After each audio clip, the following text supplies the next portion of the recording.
Vic, some have suggested the Chiefs' game against the Colts could be a blueprint for a lot of teams. Just run the ball down their throats and play keep away from Mahomes. How much do you look at it that way? Every game has its own personality to it. The Colts played well on that day on all three phases of the game and got some critical takeaways that stopped some drives. Kansas City went at full strength, but I think the Colts just played good. I think the big thing is every game has its own personality. Coach, do you have an update on Emmanuel Sanders and if you expect him to play on Thursday? Yeah, we expect him to practice today, and we'll go from there, albeit not a real practice. What about Juwan James? Same thing. Juwan James, when he does come back, what kind of boost will that be for an O-line that has shown obviously some progress here over the last couple of weeks? Well, when he comes back, if he's up to full speed, as close as you can be after a long layoff, it will help. Was Emmanuel's injury a continuation of what he dealt with last week? Well, yeah. Or did he suffer a new injury during the game? No, it just was with his knee there a little bit. Vic, will you technically start the clock on any of the IR guys? I don't think so, but maybe. I have, because of the practice schedule, we really haven't discussed it a whole lot because we're not going to be really practicing. How much does the schedule change for you and your other coaches? Y'all even gone home, or did you just drive yourself after the game? Well, I was here right after the game on Sunday, as were some of the other guys. So we've come in early yesterday and today. We've given the players more time to rest, which also gives us more time to prepare. So starting the day later for the players, was a twofold benefit. What is the biggest challenge of being on a short week? Is it the game planning? Is it the players getting their bodies right? I mean, what do you feel like is the biggest challenge? They're all big. I mean, it's a short week. It's rare that you do this quick turnaround. Everybody does it once a year. It's hard in that, particularly playing an offense as prolific as this, you'd like to go out there and experience playing against some of their plays, at least a practice tempo. We won't be able to do that totally this week. So it does. It's a major adjustment from a weekly schedule. Duke Dawson, do you expect him to be available for Thursday? I think so.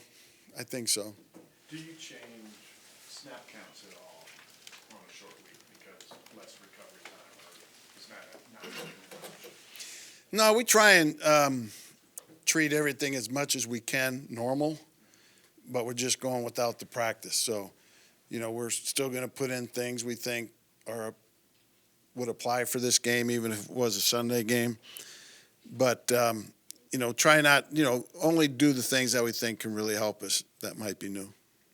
The Chiefs' offense is really explosive, but they also have three running backs with very different skill sets. What kind of challenges does it present when you're preparing not for one or two, but three different RBs? Yeah, it's another part of their offense that makes it different and challenging. And all three of them are good players, and all three have different styles. So, and they're pretty balanced with all three of them in there, and they're all good backs. It's just like their receiving core.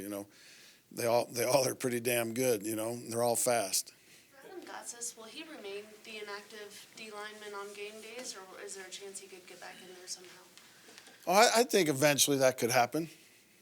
How has he responded to that and being inactive the last two games after being a starter? Well, naturally he was disappointed. We talked about it, and but he's handled it well, as a good teammate would. What would it take for Gotsis to get back in there, just considering how well Purcell's played? Well, circumstances, and you never know what those circumstances are. It could be matchup versus a certain team. We may need a guy more like Adam. Somebody's dinged a little bit. A full speed Adam might be better than a 85% somebody else. So. You talked about, Coach, how each game has its own personality.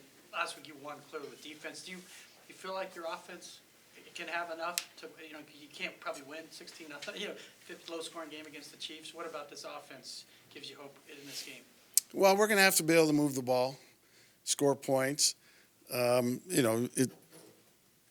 going to be hard to really, really slow their offense down a lot. But, our offense is going to have a good game, no two ways about it.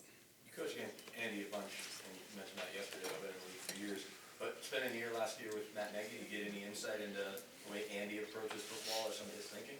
Not really. And the Bears, we played the Bears earlier this year, and obviously similar offenses, but the Bears, where they're at in their offense, and where the Chiefs are in their offense, looks totally different, really. On a short week, Vic, and not chance to practice a whole bunch, do you listen to some players that know the Chiefs really well, like a Chris Harris or something like that? About Oh, sure. I mean, we do that every week, If we're not shy about listening to suggestions, and if they make sense or information, we use it. We've seen guys really shine in opportunities you've given them. Can you kind of talk about what happened with DeMarcus Walker? Obviously, before you were here, he wasn't able to make a big impact, but.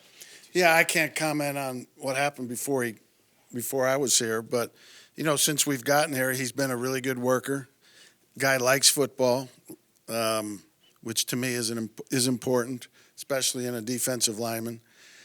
And he's been competing and taking advantage of his opportunities and his reps, but he's been that way from the start, and he's getting a little bit better each and every week. Okay, thank you very much. All right.